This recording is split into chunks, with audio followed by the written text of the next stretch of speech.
آپ نے زندگی گزارنے کا جو طریقہ بتایا ہے اس کو اپنا لینا چاہیے۔ جیسا کہ آپ جانتے ہیں حالات اتنے نازک ہو چکے ہیں کہ اللہ سے اتنی دوری اختیار ہو چکی ہے کہ انسان خود پریشان ہو چکا ہے کہ یہ سب کیا ہو رہا ہے، یہ سب کچھ نہیں ہو رہا۔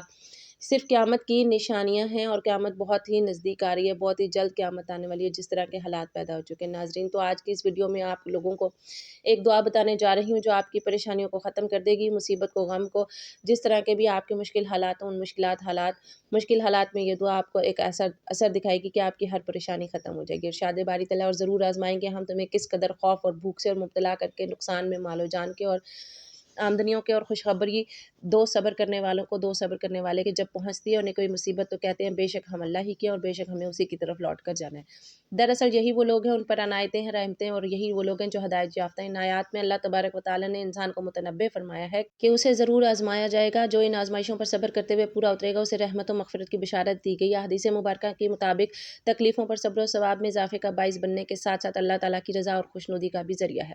ترمذی میں رسول اکرم صلی اللہ علیہ وآلہ وسلم کا یہ ارشاد مروی ہے کہ ثواب میں اضافہ مصیبتوں کے ساتھ ہے، اور فرمایا کہ اللہ جب کسی قوم سے محبت کرتا ہے تو انہیں کسی نہ کسی مصیبت میں مبتلا کر دیتا ہے، اور جو راضی رہتا ہے اس کے لیے اللہ کی رضا، اور جو ناراض ہو جاتا ہے اس کے لیے اللہ کی ناراضگی۔ مصیبت پر صبر کرنے کے حوالے سے کنز الاعمال میں حضرت علی رضی اللہ تعالیٰ عنہ سے مروی ہے کہ رسول اکرم صلی اللہ علیہ وآلہ وسلم نے ارشاد فرمایا، تحقیق لوح محفوظ میں پہلی چیز جو کہ اللہ تعالیٰ نے لکھی ہے وہ یہ ہے کہ بسم اللہ الرحمن الرحیم، اور بے شک میں ہی معبود ہوں، میرے سوا کوئی حاجت روا نہیں، میرا کوئی شریک نہیں، جس نے میرے فیصلے کو مان لیا اور میری دی ہوئی مصیبت پر صبر کیا اور میرے حکم پر راضی رہا، میں اسے اپنے یہاں صدیق لکھ دیتا ہوں اور اسے قیامت کے دن صدیقوں میں اٹھاؤں گا۔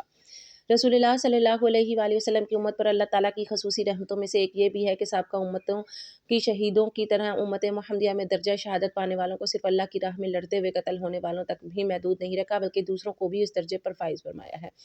انسان کو اس کی زندگی میں مختلف پریشانیوں اور مسائل سے دو چار ہونا پڑا ہے، اور ان مسائل کو کیسے برداشت کرے اور کس طرح ان مسائل سے چھٹکارا پائے اور نجات کی راہ اپنائے، ان مسائب کو برداشت کرنے اور ان کو آسان تر بنانے کا سب سے بہترین طریقہ یہ ہے کہ مومن کے لیے ہر وقت یہ تصور پیش نظر رہے کہ یہ دنیا دارالامت ہے، یہ دائمی گھر نہیں ہے، یہ عمل کی جگہ ہے، اور آخرت دارالجزا ہے، وہاں بدلہ ملے گا۔ مزدور صبح سے شام تک، کسان بوائی سے کٹائی تک تمام تکالیف، سردی کی شدت، حدت، دھوپ کی حدت اور عمل کی محنت اس لیے برداشت کرتا ہے کہ مزدور کو شام ڈھلنے پر اجرت کی امیدوار، کسان کو کٹائی کے وقت پھل کی توقع ہوتی ہے۔ مومن بھی دین پر عمل کی راہ میں مصائب کی بھٹیوں میں اپنے آپ کو اس لیے جلاتا ہے کہ اسے گناہوں کی میل کچیل سے پاک صاف ہو کر دخول جنت کی توقع ہوتی ہے۔ آخرت کے آرام و راحت اور وہاں کی نعمتوں کے مقابلے میں دنیا کے مصائب، بلکہ یہاں کے اعلیٰ سے اعلیٰ درجے کی نعمت بھی کوئی اہمیت نہیں رکھتی۔ اللہ کا دستور اس دنیا میں ہے کہ جو بندہ جس قدر اللہ عز و جل مقرب محبوب ہوتا ہے، اس قدر اسے دنیا کے احوال و پریشانیوں سے دو چار ہونا پڑتا ہے۔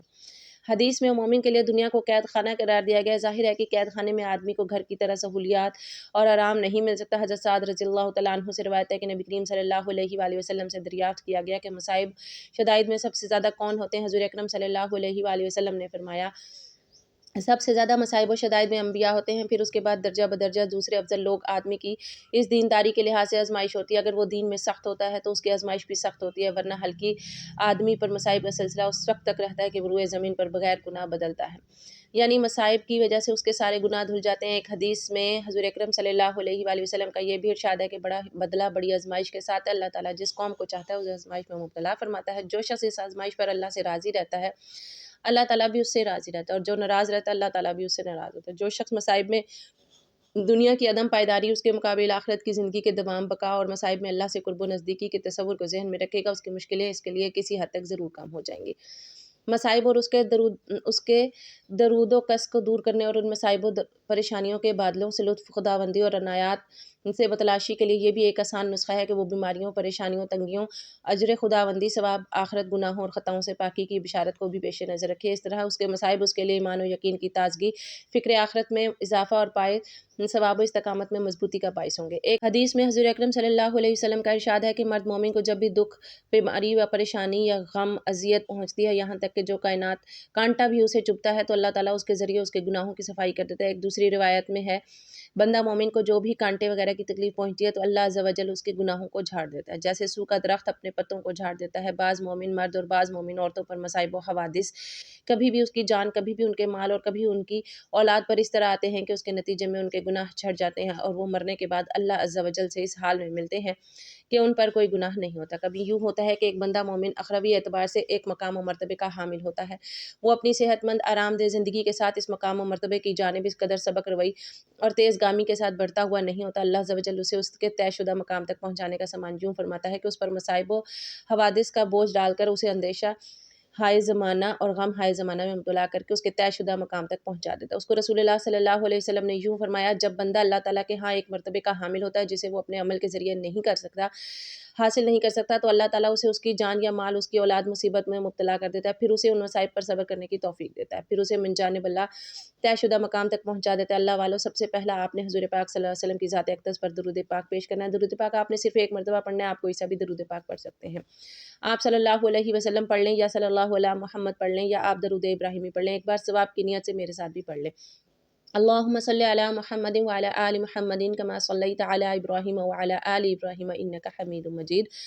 اللہم بارک علی محمد وعلی آل محمد کما بارکت علی ابراہیم وعلی آل ابراہیم انک حمید مجید۔ درود و سلام اللہ تعالیٰ کی ان بابرکت نعمتوں میں سے ہے جو اپنے دامن میں بے پناہ برکات سمیٹے ہوئے یہ ایسی لازوال دولت ہے کہ جسے مل جائے اس کے دین دنیا سنور جاتے ہیں۔ درود و سلام محبوب خدا صلی اللہ علیہ وسلم کی تعریف، اللہ تعالیٰ کی رحمت کا خزانہ ہے، اللہ تعالیٰ کی رحمت کا گناہوں کا کفارہ، بلندی درجات کا زینہ کرب، خداوندی کائنہ، خیر و برکت کا سفینہ ہے۔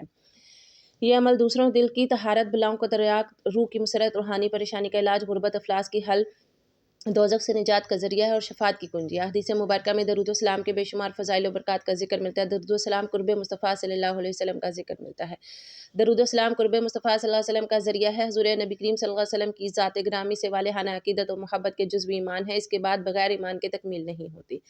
درود و سلام پڑھنا محبت رسول صلی اللہ علیہ وسلم کی دلیل ہے۔ کثرت سے درود و سلام پڑھنے والے کو روز قیامت قرب رسول صلی اللہ علیہ وسلم کی نعمت سے فیض یاب کیا جائے گا۔ آپ نے سب سے پہلے کرنا کیا ہے؟ 2 رکعت نفل صلاۃ الحاجت کے پڑھ لینے ہیں، کسی بھی وقت پڑھ لیجئے۔ 2 رکعت نفل صلاۃ الحاجت کے نوافل پڑھنے کے بعد آپ نے کیا کرنا ہے کہ آپ نے یہ والی آیت آپ نے پڑھنی ہے، بسم اللہ الرحمن الرحیم، رب المشرقی والمغربی لا الہ الا هو فاتخذوہ وکیلا۔ یہ ایک آیت سورۃ مزمل کی آپ نے اس کو 1000 کی تعداد میں پڑھنا ہے۔ جیسے ہی 1000 مکمل ہوگا آپ کی وہی چیز آپ کو فوراً سے مل جائے گی۔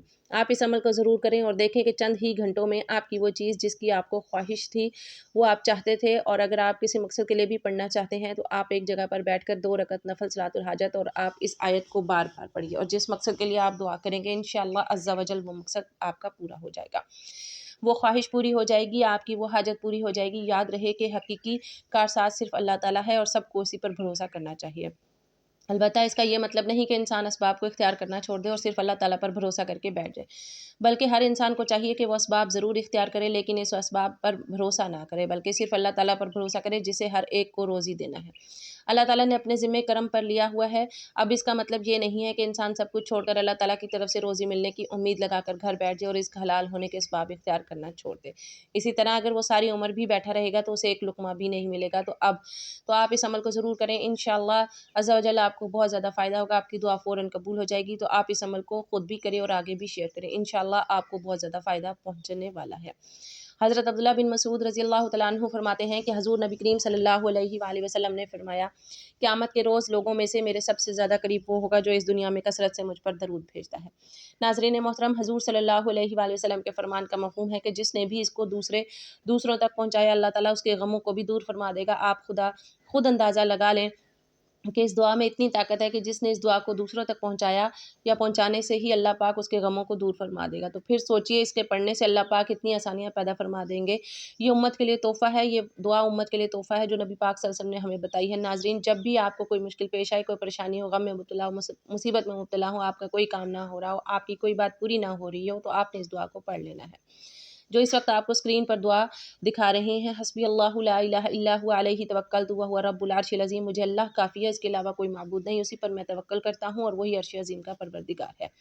درود پاک پڑھنے کے بعد آپ نے یہ دعا پڑھنی ہے، یہ دعا آپ نے صرف اور صرف 11 مرتبہ پڑھنی ہے۔ یہ دعا پڑھنے کے بعد آپ نے ایک تسبیح پڑھنی ہے، لا حول ولا قوۃ الا باللہ العلی العظیم۔ آپ اس تسبیح کو ہاتھوں کی انگلیوں پر پڑھ سکتے ہیں۔ اگر آپ تسبیح پڑھنا چاہیں تو تسبیح پر پڑھ لیں، اس کے بعد آپ نے وہی درود پاک پڑھنا ہے جو شروع میں پڑھا تھا۔ درود پاک پڑھنے کے بعد آپ نے اللہ تعالیٰ سے دعا کرنی ہے، اللہ تعالیٰ ہم سب کی تمام پریشانیوں کو دور کرے۔ اے اللہ، غموں کو دور کرنے والے، اے تکلیفوں کے بادلوں کو دور کرنے والے، میرے غم کو مجھ سے دور کر دے، میرے معاملے کو آسان کر دے اور میری کمزوری پر اور میرے وسائل اور کوشش کی کمی پر رحم فرما۔ اور مجھے ایسی جگہ سے رزق عطا فرما جہاں سے میں گمان بھی نہ کر سکوں، آمین یا رب العالمین۔ محترم ناظرین، اگر آپ اپنے آقا سے محبت، ان سے پیار کرتے ہیں تو آج کی یہ دعا پورے یقین کے ساتھ کسی بھی مشکل میں، پریشانی میں اس کو پڑھ لیں اور پھر اللہ پاک سے دعا مانگیں۔ انشاءاللہ آپ کی ہر مشکل آسان ہو جائے گی، آپ کا ہر کام آسان ہو جائے گا۔ اللہ والو، یہ دعا بہت ہی زیادہ فضیلت والی ہے، اللہ پاک کے فضل و کرم سے آپ کا کوئی بھی کام اٹکا نہیں رہے گا، آپ کی ہر بات پوری ہو جائے گی، ہر مقصد میں کامیابی مل جائے گی، ہر پریشانی ختم ہو جائے گی۔ اپنے تمام دوستوں کے ساتھ اسے لازمی شیئر کریں اور اس کو پڑھتے رہیں تاکہ حالات پر قابو پایا جا سکے۔ اپنا بہت سا خیال رکھیے گا، اپنی دعاؤں میں یاد رکھیے گا۔ ناظرین، گزارش ہے کہ اللہ تعالیٰ کے 99 ناموں میں سے کوئی ایک نام لکھ کر کمنٹ میں ضرور شیئر کریں۔ اللہ ہم سب کا حامی و ناصر ہو، آمین۔ جزاک اللہ خیرن کثیرا۔